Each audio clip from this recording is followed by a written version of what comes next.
वक्फ की जायदाद जिन्होंने लूटी है, चाहे कहीं भी हो, वो सबको वापस लेना चाहिए। वक्फ अमेंडमेंट एक्ट लेकर आए ताकि लूट की छूट किसी को न दी जा सके। हमारे साथ बातचीत करने के लिए हैं भारतीय जनता पार्टी के वरिष्ठ नेता हैं, पूर्व केंद्रीय मंत्री हैं शाहनवाज हुसैन जी। शाहनवाज जी, बरेली में ऑल इंडिया मुस्लिम जमात के जो राष्ट्रीय अध्यक्ष हैं मौलाना शहाबुद्दीन रिजवी, उन्होंने कहा कि सिया और सुन्नी दोनों वक्फ बोर्डों ने अरबों रुपए का घोटाला किया है ज़मीन का, और इसकी जांच कराई जाए, योगी जी इसकी जांच करें। क्या कहना चाहेंगे? देखिए, वो कौन है मैं नहीं जानता उनको, लेकिन इतना ज़रूर है कि हमने तो इसको बहुत पहले पार्लियामेंट में उठाया था कि बहुत जगह जो वक्फ बोर्ड है उसने ज़मीन का खुर्द-बुर्द किया है। जब वक्फ अमेंडमेंट एक्ट पार्लियामेंट में पास हुआ तब भी चर्चा हुई कि वक्फ की जायदाद जो लाखों करोड़ की इन्होंने खुर्द-बुर्द किया है, तो वक्फ की जायदाद जिन्होंने लूटी है, चाहे कहीं भी हो, वो सबको वापस लेना चाहिए। सरकार ने इसी नीयत से तो मोदी जी ने कानून बनाया, वक्फ अमेंडमेंट एक्ट लेकर आए ताकि लूट की छूट किसी को न दी जा सके। जो पत्र लिखा गया उसमें यह भी कहा गया कि योगी आदित्यनाथ इस बात की जांच करवाएं, क्योंकि जब समाजवादी पार्टी की सरकार थी उस दौरान जो वक्फ की ज़मीन थी उसकी गलत तरीके से जो है ख़रीद फरोख्त की गई। हाँ, वक्फ की ज़मीन की तो समाजवादी सरकार में, कांग्रेस की सरकार में ही लूट हुई है, बहुत लूट हुई है, और ये लूट की छूट अब नहीं दी जा सकती किसी को, और पुराने मामलों को भी जांच करना चाहिए। ऐसे थोड़ी वक्फ की जायदाद जिन लोगों ने अपने बच्चों का हक काट के वक्फ किया, डोनेट किया, उनका माल कोई और बेच लेगा, ये कैसे चलेगा? धर्म गुरुओं ने कहा है, हिंदू धर्म गुरुओं की मथुरा में भी अब हम कार सेवा करेंगे 10 अगस्त को। हमें नहीं मालूम है, आपने देखा होगा, मैंने सुना नहीं है, और इस बारे में बिना सुने हुए कुछ बोलना ठीक नहीं।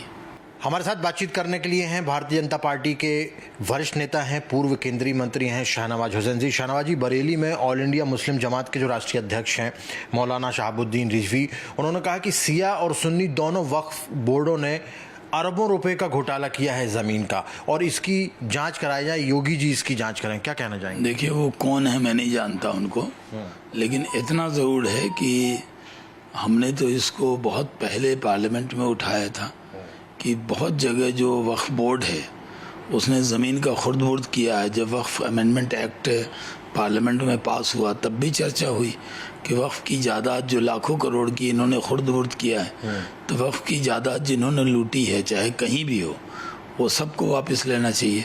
सरकार ने इसी नीयत से तो मोदी जी ने कानून बनाया, वक्फ अमेंडमेंट एक्ट लेकर आए ताकि लूट की छूट किसी को न दी जा सके।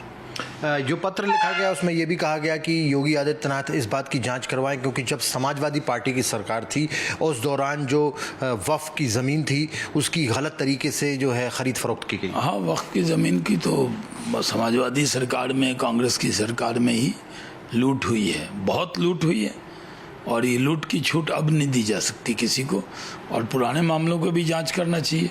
ऐसे थोड़ी वक्फ की जायदाद जिन लोगों ने अपने बच्चों का हक काट के वक्फ किया, डोनेट किया, उनका माल कोई और बेच लेगा, ये कैसे चलेगा? धर्म गुरुओं ने कहा है, हिंदू धर्म गुरुओं की मथुरा में भी अब हम कार सेवा करेंगे 10 अगस्त को। हमें नहीं मालूम है, आपने देखा होगा, मैंने सुना नहीं है, और इस बारे में बिना सुने हुए कुछ बोलना ठीक नहीं। बहुत बहुत धन्यवाद हमारे साथ बातचीत करने के लिए। Himanshu Tiwari, times now, Navbharat, Delhi. खबरों की रणभूमि में यहां शोर नहीं, सोच लड़ती है, जहां शब्द नहीं, फैक्ट्स वार करते हैं, और हर सवाल खोलता है सच की नई परत।